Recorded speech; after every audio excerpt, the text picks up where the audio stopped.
जो क्वेश्चन में बताया गया है कि अपने पास एक कॉनकेव मिरर है और कॉनकेव मिरर का ये प्रिंसिपल एक्सिस हो गया, हो सकता है सन कहीं यहाँ पर हो, सन जो है वो ये है अपना, और सन से लाइट रेज अर्थ पर आती हैं, तो हो सकता है सन का मान लीजिए ये पॉइंट जो है यहाँ से खूब सारी लाइट रेज एक दूसरे के पैरेलल आएंगे, म्यूचुअली पैरेलल, है ना। तो ये पोल पर इस तरह से कुछ इंसिडेंट होंगी, खूब सारी पैरेलल लाइट रेज हैं। वो रिफ्लेक्शन के बाद अगर ये अपना फोकस है ना, ये अपना फोकस है, तो यहां से पास करने वाला प्लेन फोकल प्लेन होगा, ये फोकल प्लेन हो गया, ठीक। तो ये जो लाइट रेज हैं ना, ये जो लाइट रेज हैं रिफ्लेक्शन के बाद फोकल प्लेन में कहीं जाकर के मिलेंगे ऐसे। अगर ये एंगल ऑफ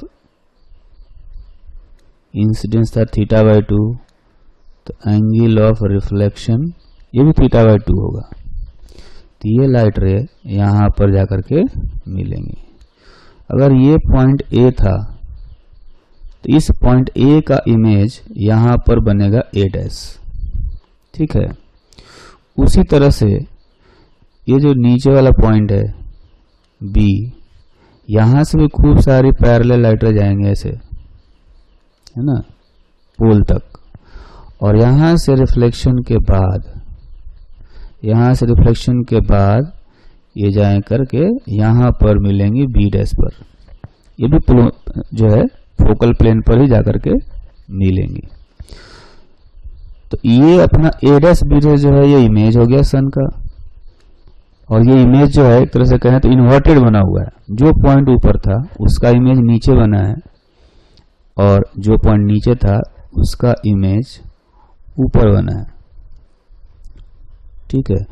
तो इसका डायमीटर हमें क्वेश्चन में दिया गया है, इसका डायमीटर d है, तो इसका जो रेडियस होगा वो d/2 हो जाएगा यहां से यहां तक, और ये फोकल लेंथ है f। तो जैसा कि हम जानते हैं इसमें tan थीटा का जो वैल्यू आएगा, tan θ/2 का वैल्यू आएगा d/2 डिवाइडेड बाई f। तो डायमीटर जो है अपना दिया गया है 9.42 सेंटीमीटर, है ना, और फोकल लेंथ दिया गया है 10 मीटर का, फोकल लेंथ अपना दिया गया है 10 मीटर, तो ये हो जाएगा 10। तो इसको भी हमें सेंटीमीटर में कन्वर्ट करना चाहिए, तो 10 × 100 सेंटीमीटर, यानी जो θ/2 होगा यह आएगा tan inverse 9.42 × 10⁻³ so theta is equal to 2 × tan inverse 9.42 10⁻³ तो ये जो थीटा आया इतना ही एंगल सन मिरर पर यहाँ पर सबटेंड कर रहा होगा, यही है।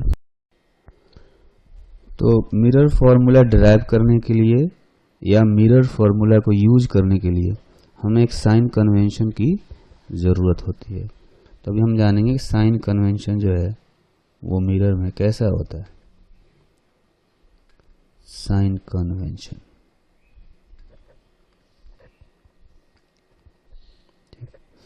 तो उसके लिए हम लोग एक लेते हैं मिरर। ये हो गया अपना मिरर।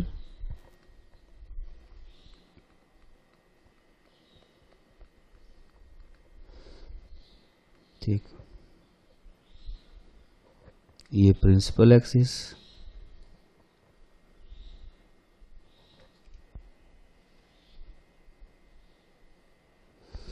और इसमें ये ले लेते हैं पॉइंट P। तो इसमें एक इंसिडेंट रे इधर से आ रहा है। इंसिडेंट रे के डायरेक्शन को पॉजिटिव माना जाता है।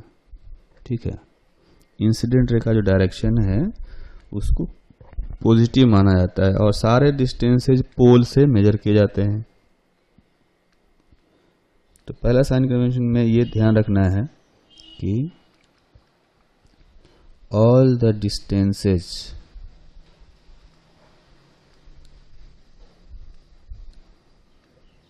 are measured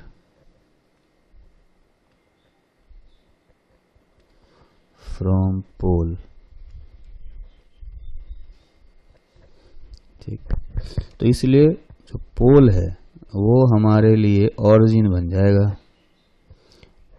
ठीक, दूसरा होता है distances measured along incident ray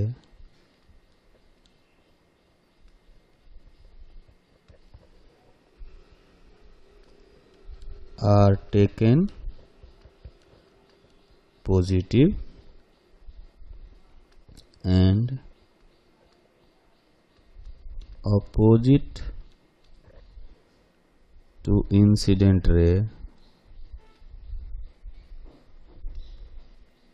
negative. तो इसका मतलब ये हुआ कि ये जो डायरेक्शन है अपने लिए, ये डायरेक्शन हमारे लिए पॉजिटिव हो गया, और जो लेफ्टवर्ड डायरेक्शन है ये निगेटिव हो गया। ठीक,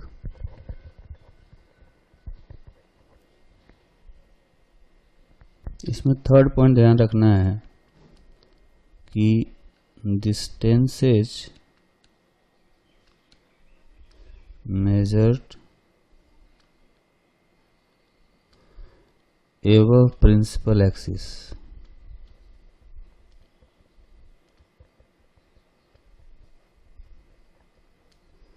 are taken positive and below principal axis negative. तो अगर फिगर में देखें तो ये अपवर्ड डायरेक्शन ये अपने लिए पॉजिटिव हो गया, और डाउनवर्ड डायरेक्शन अपने लिए निगेटिव हो जाएगा। ठीक है, तो मिरर फॉर्मूला डिराइव करने के लिए सबसे पहले हम लोग एक कॉनकेव मिरर लेते हैं।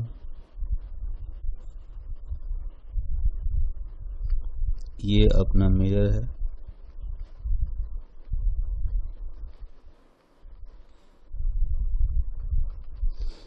और ये इस मिरर का प्रिंसिपल एक्सिस। ये पॉइंट बनेगा पोल,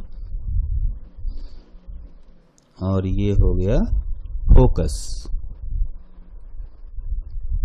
सपोज अपने पास कोई ऑब्जेक्ट है ए बी, एक्सटेंडेड ऑब्जेक्ट है। ये है पॉइंट ए और ये है पॉइंट बी। तो पॉइंट ए से एक लाइट रे मिरर पर इंसिडेंट कराते हैं जो कि प्रिंसिपल एक्सिस के पैरेलल है। तो ये फोकस से होता हुआ है ना, कहीं यहाँ पर आएगा ये अपना फोकस हो गया। पॉइंट ए से ही एक और इंसिडेंट लाइट गिराएंगे पोल पर। ये लाइट रे पोल पर आया और यहां से रिफ्लेक्शन के बाद इस पॉइंट पर इंटरसेक्ट करेगा। तो अपने पास दो इंसिडेंट लाइट थी जो रिफ्लेक्शन के बाद यहां पर इंटरसेक्ट किया। तो ये पॉइंट जो है वो पॉइंट ए का इमेज हो गया ए डैश। अगर यहां से एक परपेंडिकुलर ड्रॉ कर दें प्रिंसिपल एक्सिस पर, तो ये जो पॉइंट आया पॉइंट बी का इमेज होगा और इसको हम लोग कह सकते हैं बी डैश। ठीक, ये जो पैरेलल वाला लाइट रे था, इंसिडेंट लाइट रे, ये मिरर पर जहां इंसिडेंट होता है उसको हमने पॉइंट ए मान लिया। फिर पॉइंट एम से प्रिंसिपल एक्सिस पर एक परपेंडिकुलर डालते हैं। ये परपेंडिकुलर बिल्कुल पॉइंट पी के पास में ही होगा, तो उसको पॉइंट पी ही मान लेते हैं। अप्रोक्सीमेटली थोड़ा सा हटके होगा लेकिन उसको पॉइंट पी माना जा सकता है। ठीक, तो अपने पास दो सिमिलर ट्रायंगल है। In similar triangles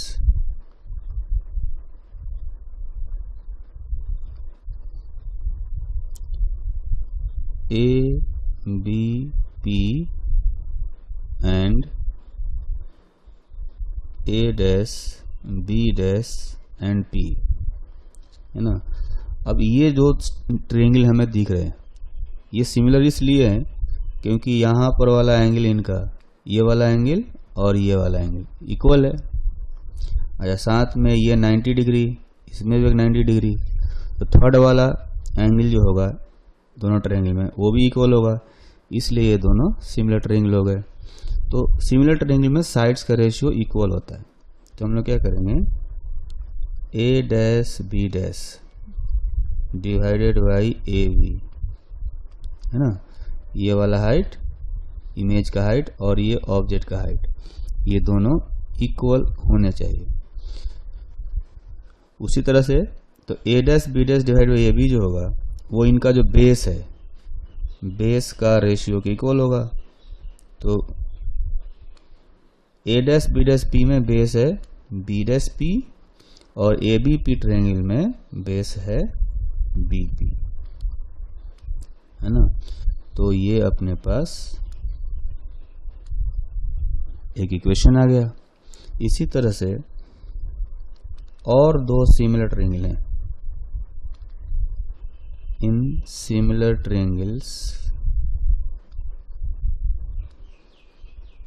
A dash B dash F and M P F, ये अपने पास दो सिमिलर ट्रायंगल है। तो इनमें भी ये सिमिलर ट्रायंगल क्यों है ये देखते हैं। इनमें भी देखिए, इसमें ये वाला एंगल और इसमें ये वाला एंगल दोनों इक्वल होगा। एक एंगल इसमें भी 90 डिग्री, एक इसमें भी 90 डिग्री, तो थर्ड वाला इक्वल होगा। थर्ड वाला एंगल दोनों में वो इक्वल हो जाएंगे, इसलिए दोनों ट्रायंगल्स सिमिलर ट्रायंगल्स हो गए। तो इनमें भी साइड्स का रेशियो हम निकालेंगे ऐसे ही, A dash B dash divided by M P is equal to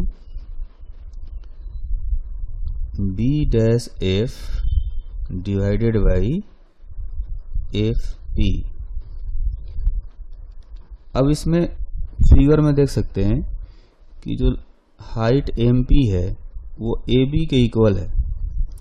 तो इस एक्सप्रेशन में हम लोग एम पी को ए बी लिख सकते हैं।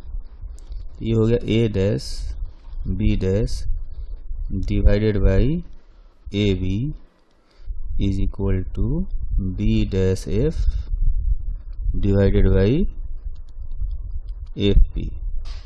ये दूसरा एक्सप्रेशन है, ठीक है।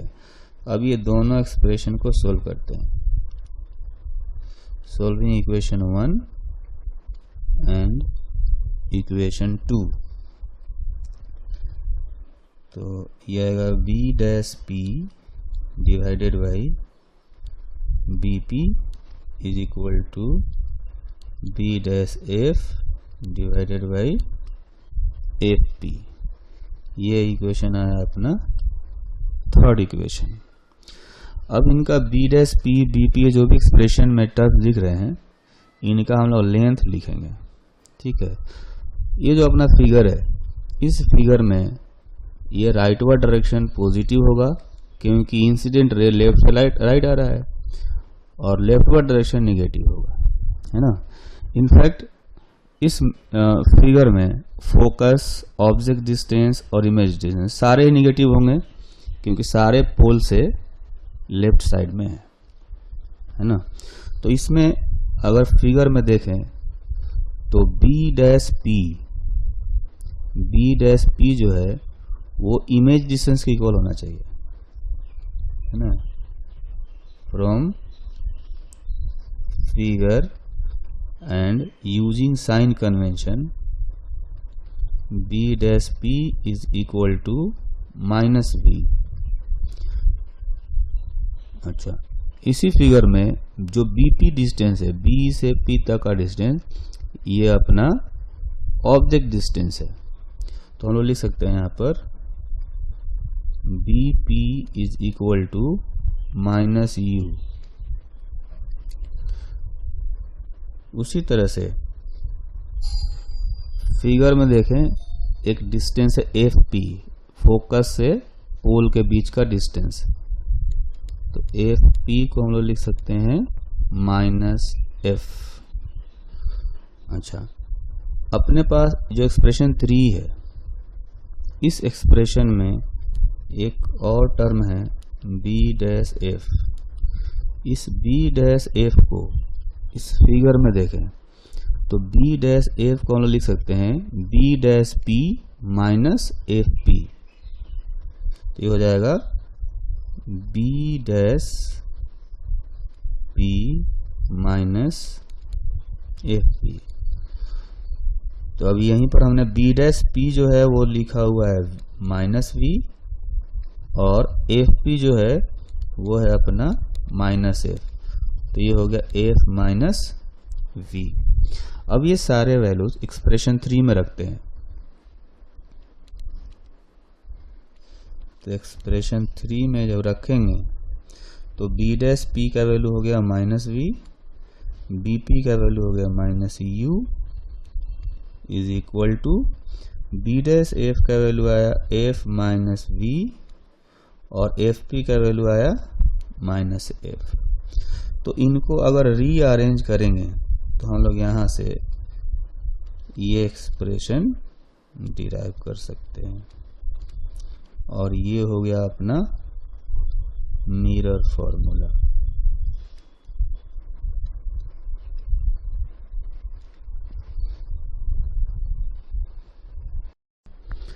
तो मिरर जो इमेज बनाएगा वो ऑब्जेक्ट के साइज से बड़ा होगा या छोटा होगा, ये हम जान सकते हैं अगर उसका मैग्निफिकेशन पता हो। तो जो मैग्निफिकेशन होगा मिरर का,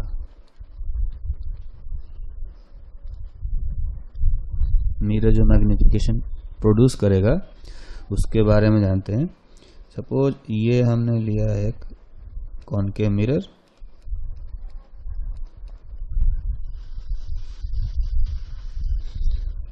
और ये प्रिंसिपल एक्सिस, ये पॉइंट हो गया इसका पोल। तो अगर एक ऑब्जेक्ट लिया जाए ए बी, ये ए हो गया और ये है पॉइंट बी। तो पॉइंट बी से कोई इंसिडेंट लाइट पोल पर जाएगा तो रिफ्लेक्शन के बाद कहीं यहाँ पर आएगा, तो इसका इमेज जो है ए बी का इमेज बनेगा यहाँ पर ए डैश और बी डैश। ठीक है, ए का इमेज बन गया ए डैश और बी का इमेज बन गया बी डैश। ये एंगल ऑफ इंसिडेंस और एंगल ऑफ रिफ्लेक्शन इक्वल होंगे, फिर इसमें ये राइट एंगल है 90 डिग्री, ये भी 90 डिग्री है, तो थर्ड एंगल दोनों ट्रायंगल में इक्वल होंगे। तो ये दो ट्रायंगल जो है ए बी पी और ए डैश बी डैश पी, ये दोनों सिमिलर ट्रायंगल है। तो ये दो सिमिलर ट्रायंगल है, इनमें देखते हैं।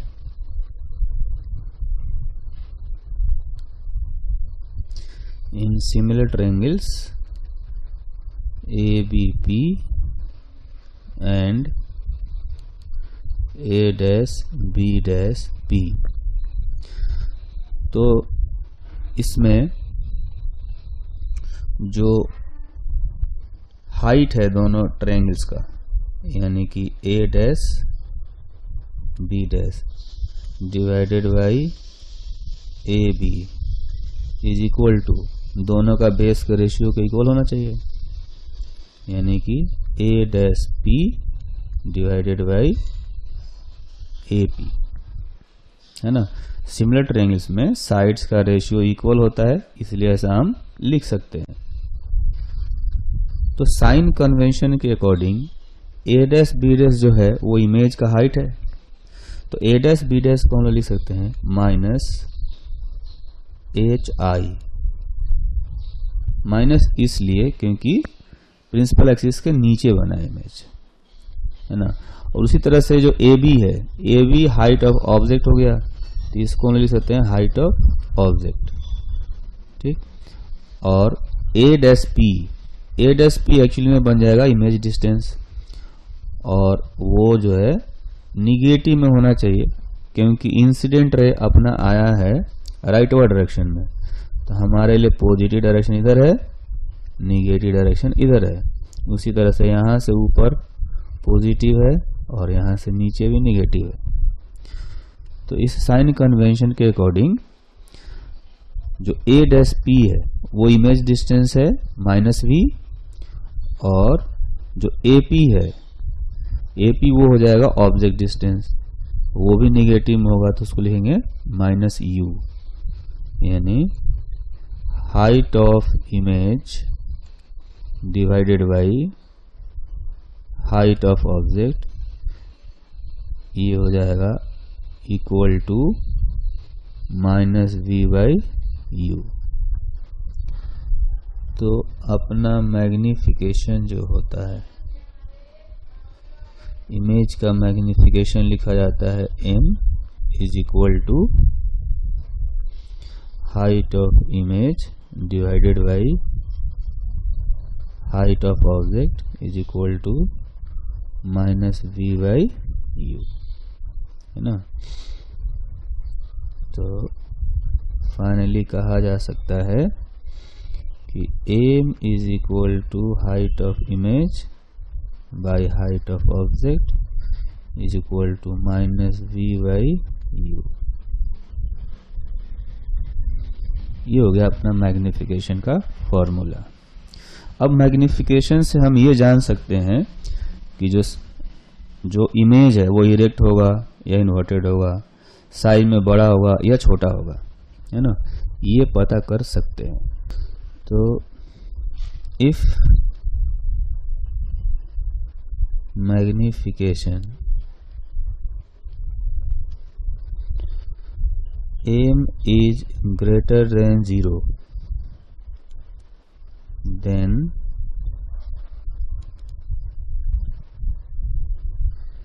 image will be erect. Similarly, if m is less than 0, then image will be inverted. If m is less than 1, then size of image will be diminished.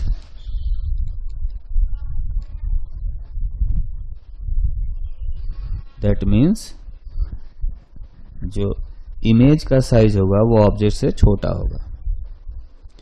अगर m greater than 1 है तो image का जो size होगा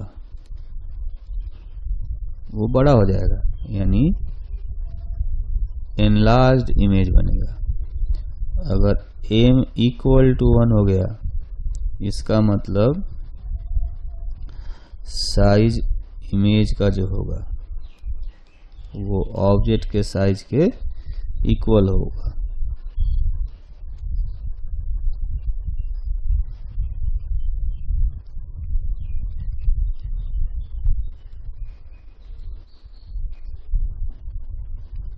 ठीक।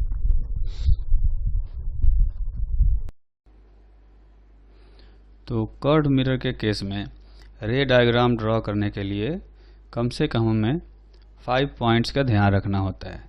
इनमें से जो फर्स्ट पॉइंट है वो ये है कि at least 2 light rays are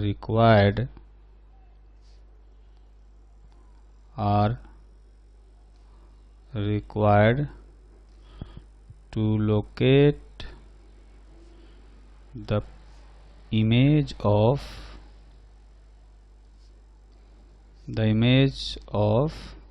a point object, है ना। तो किसी भी पॉइंट ऑब्जेक्ट का जो इमेज है उसको लोकेट करने के लिए कम से कम हमें 2 लाइट रेज की ज़रूरत होगी, है ना, क्योंकि हमें रिफ्लेक्टेड लाइट रेज का इंटरसेक्शन पॉइंट खोजना है। तो इंटरसेक्शन पॉइंट तो तभी खोज सकते हैं जब कम से कम 2 लाइट रेज जाए, है ना। तो हम क्या करेंगे, जैसे मान लेते हैं कि अपने पास एक ये कॉनकेव मिरर है ना, और इस कॉनकेव मिरर का जो प्रिंसिपल एक्सिस है ये प्रिंसिपल एक्सिस हो गया, है ना। तो इस प्रिंसिपल एक्सिस के ऊपर सपोज हम लोग एक पॉइंट ऑब्जेक्ट ले लेते हैं, है ना। ये हो गया अपना पॉइंट ऑब्जेक्ट, और इस पॉइंट ऑब्जेक्ट से 2 लाइट रेज इंसिडेंट कराते हैं। एक तो प्रिंसिपल एक्सिस के पैरेलल, है ना, और दूसरा जो है वो पोल पर इंसिडेंट कराते हैं। तो जो पोल पर इंसिडेंट होता है वो तो बिल्कुल सिमेट्रिकली रिफ्लेक्ट होता है, कुछ इस तरह से, जितने एंगल पर आएगा उतने ही एंगल पर रिफ्लेक्ट हो जाता है ना। तो ये जो लाइट रे है ये तरह से रिफ्लेक्ट हो गया, और जो दूसरा इंसिडेंट रे है वो रिफ्लेक्शन के बाद फोकस से कहीं से पास करना चाहिए। तो सपोज ये रिफ्लेक्शन के बाद ये आकर के इस पॉइंट पर मिलता है ना। दूसरे वाला जो रिफ्लेक्टेड लाइट था उससे आकर के ये रिफ्लेक्टेड लाइट रे यहाँ पर मिलता है, तो ये हो गया इमेज और ये था अपना ऑब्जेक्ट, है ना। तो इंटरसेक्शन पॉइंट खोजने के लिए हमें कम से कम 2 लाइट रेज की ज़रूरत पड़ती है, ठीक है। जो दूसरा पॉइंट है वो ये है कि light rays which are incident parallel to principal axis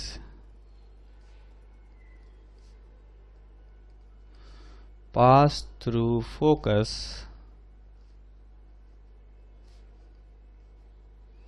after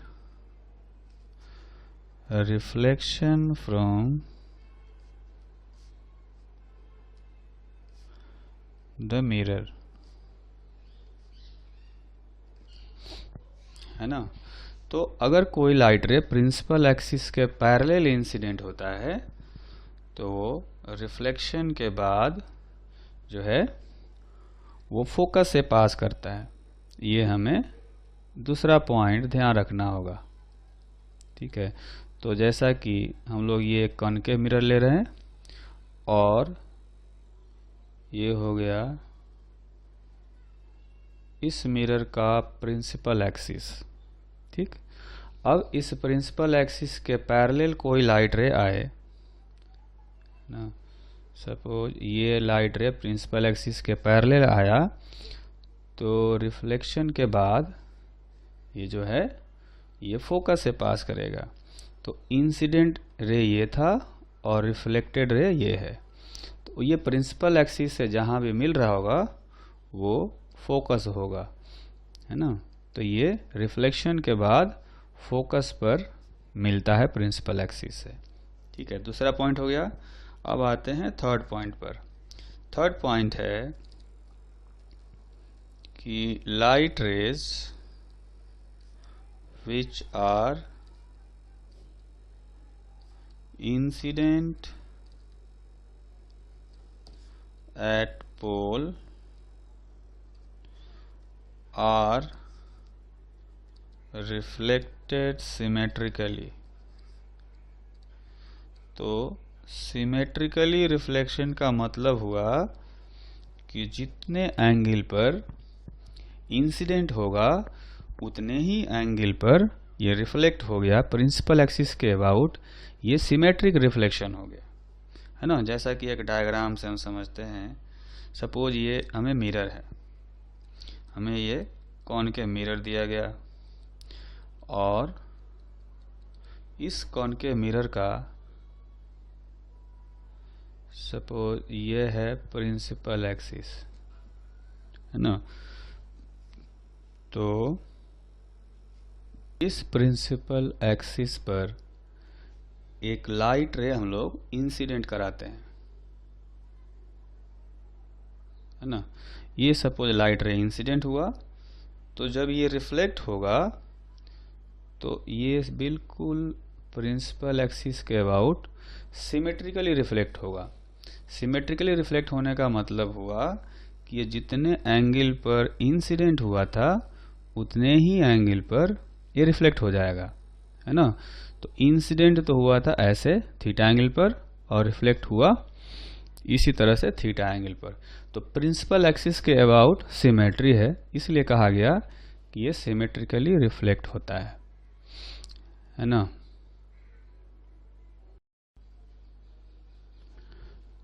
और फोर्थ पॉइंट जो है वो ये है कि if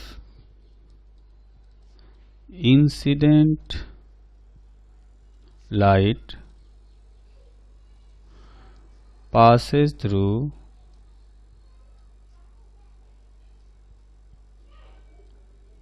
center of curvature of mirror, center of curvature of mirror, then light ray retraces its path,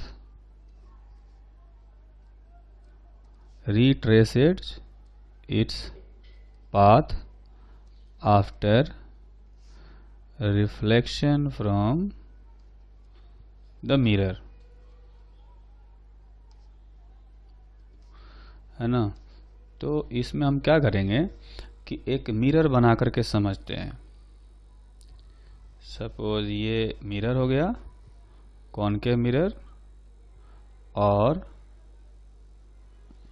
इस कॉनकेव मिरर का हम लोग एक प्रिंसिपल एक्सिस ड्रॉ करते हैं। तो ये हो गया प्रिंसिपल एक्सिस, जिसमें कि ये है पोल, ठीक, और एक सेंटर ऑफ कर्वेचर है C। तो सेंटर ऑफ कर्वेचर से अगर कोई लाइट रे मिरर पर इंसिडेंट होता है तो ये बिल्कुल सरफेस के परपेंडिकुलर होगा, है ना। और जब सरफेस के परपेंडिकुलर होगा तो वो वापस रिवर्स हो जाएगा, उसका जो डायरेक्शन है वो रिवर्स हो जाएगा, फिर अपने पाथ को वो रिट्रेस करेगा।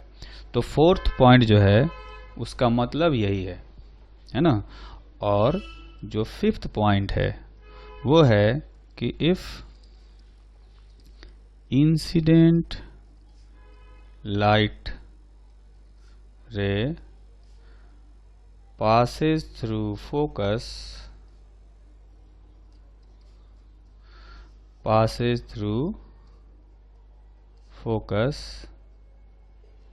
then it becomes parallel to principal axis after reflection from the mirror, है ना। तो कह सकते हैं कि जब इनिशियली इंसिडेंट रे फोकस से पास करे तो रिफ्लेक्शन के बाद जो है प्रिंसिपल एक्सिस के पैरेलल हो जाता है। तो इसको भी हम लोग एक डायग्राम से समझते हैं, है ना। सपोज ये हमें एक कॉनकेव मिरर दिया गया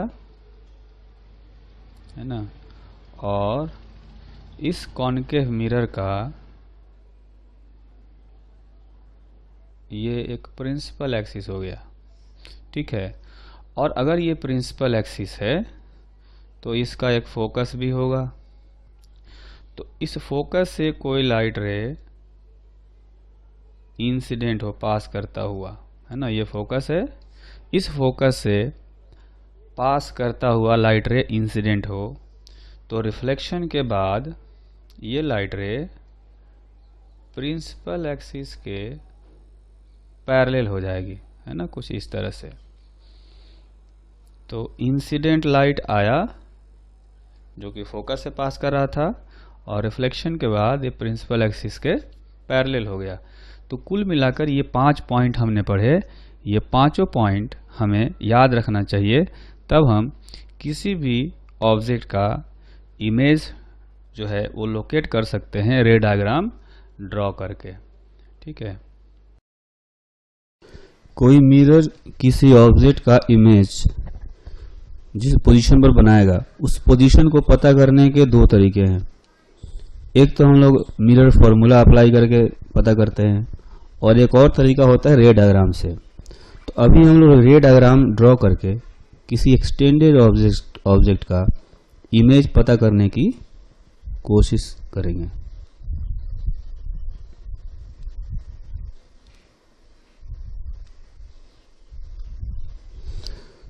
तो सपोज पहले जो ऑब्जेक्ट है वो फोकस और पोल के बीच में रखा हुआ है ना। ये तो अपना एक्सिस हो गया, प्रिंसिपल एक्सिस, और जो ऑब्जेक्ट है वो है अपना फोकस और पोल के बीच में। तो यहाँ पर ये अपना ऑब्जेक्ट है। तो ये जो ऊपर वाला पॉइंट है बी, सबसे पहले इसका इमेज लोकेट करेंगे।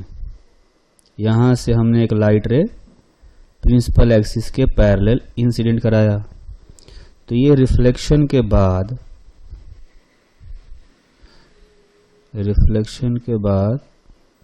ये जो है फोकस से होकर के रिटर्न हो जाएगा। अच्छा, इसको हम लोग आगे की तरफ एक्सटेंड कर सकते हैं ऐसे, ठीक। अच्छा, एक लाइट रे पॉइंट बी से पोल पर इंसिडेंट कराएंगे, है ना। ये पोल पर इंसिडेंट हुआ तो ये रिफ्लेक्शन के बाद कहीं ऐसे रिफ्लेक्ट होगा इधर। अगर इस लाइट रे को पीछे की तरफ एक्सटेंड करेंगे तो ये जा करके पहली वाली रिफ्लेक्टेड लाइट से यहां पर इंटरसेक्ट करता है ना। तो जो इंटरसेक्शन पॉइंट है ये पॉइंट बी का इमेज बन गया। उसी तरह से ये जो एक्सटेंडेड ऑब्जेक्ट है उसका एक पॉइंट ए पर है, एक पॉइंट ए है जो कि प्रिंसिपल एक्सिस पर है। तो वहीं से हम क्या करेंगे, पॉइंट बी से हमने एक प्रिंसिपल एक्सिस पर परपेंडिकुलर डाला तो ये परपेंडिकुलर प्रिंसिपल एक्सिस पर जहां इंटरसेक्ट करेगा वो पॉइंट ए का इमेज हो गया। तो ये ए डैश बी डैश जो है अपना इमेज हो गया। तो यहां पर हम देख सकते हैं कि जो इमेज है उसका position behind the mirror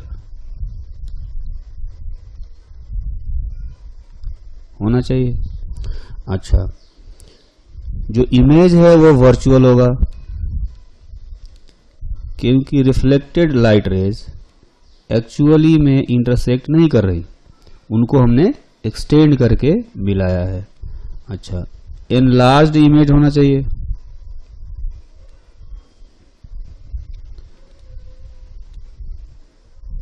enlarged image है। अच्छा, साथ में इरेक्ट भी है। बी जो है प्रिंसिपल एक्सिस के ऊपर है तो बी डैश भी ऊपर ही बना हुआ है। तो ये जो इमेज हो गया इरेक्ट इमेज हो गया। दूसरा केस देखते हैं कि जो ऑब्जेक्ट है, ये पहला केस था when object lies between pole and focus। पोल और फोकस के बीच में होगा तो यहां पर पीछे जो है इमेज बनेगा। दूसरा केस हम लोग देखते हैं जिसमें तो फोकस पर रखते हैं। तो ये अपना जो है कॉनकेव मिरर हो गया और ये इसका प्रिंसिपल एक्सिस है ना, ये हम ड्रॉ करेंगे when object is at focus. Suppose ये इसका जो है फोकस है। फोकस पर रखे ऑब्जेक्ट का हमें इमेज बनाना है। सपोज ये जो है बी एफ जो है ये अपना ऑब्जेक्ट हो गया। तो बी से एक लाइट रे पैरेलल इंसिडेंट कराएंगे तो ये फोकस से होकर के पास करेगा, है ना। ये फोकस से होकर के पास करेगा रिफ्लेक्शन के बाद इस तरह से। अच्छा, जो लाइट रे है, दूसरा लाइट रे हम बी से इस पोल पर इंसिडेंट कराते हैं। ये पोल पर आया और यहां से रिफ्लेक्शन के बाद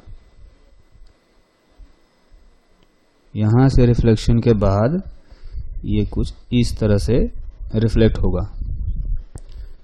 तो ये हम देख रहे हैं कि ये चूंकि दोनों लाइट रे पैरेलल हो गए तो इन्फिनिटी पर जाकर कहीं इमेज बनाएंगे। ये हो सकता है पीछे भी बना सकते हैं और आगे भी बना सकते हैं, है ना। तो इस केस में क्या होगा कि जो इमेज का पोजीशन होगा वो होगा एट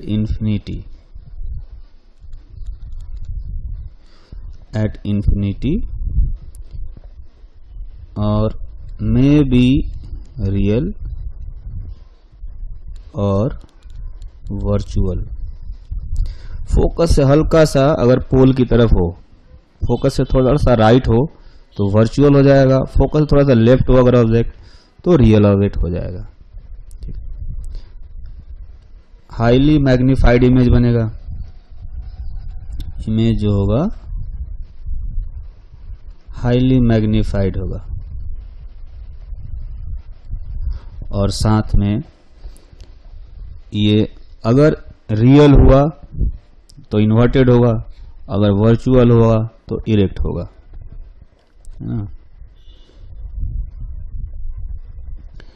तो कह सकते हैं erect if it is virtual and inverted if it is real। तो ये जो बाउंड्री है, बाउंड्री से एक्चुअली फोकस से थोड़ा सा जो है राइट में करेंगे तो वर्चुअल होगा और इरेक्ट इमेज बनेगा, थोड़ा सा लेफ्ट में करेंगे तो इन्फिनिटी पर बनेगा, इन्वर्टेड होगा और रियल होगा। ठीक, तो तीसरा केस है जब ऑब्जेक्ट फोकस और सेंटर ऑफ कर्वेचर के बीच में हो, when object lies between focus and center of curvature।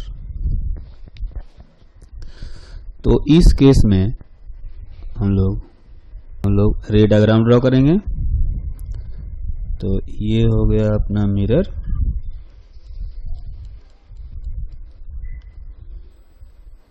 Principal axis, suppose ये फोकस है और ये सेंटर ऑफ कर्वेचर। अपना ऑब्जेक्ट जो है यहां पर है बीच में। तो अगर यहां से कोई लाइट रे जाएगा तो रिफ्लेक्शन के बाद फोकस से पास करना चाहिए, है ना। तो ये रिफ्लेक्शन के बाद फोकस से पास करेगा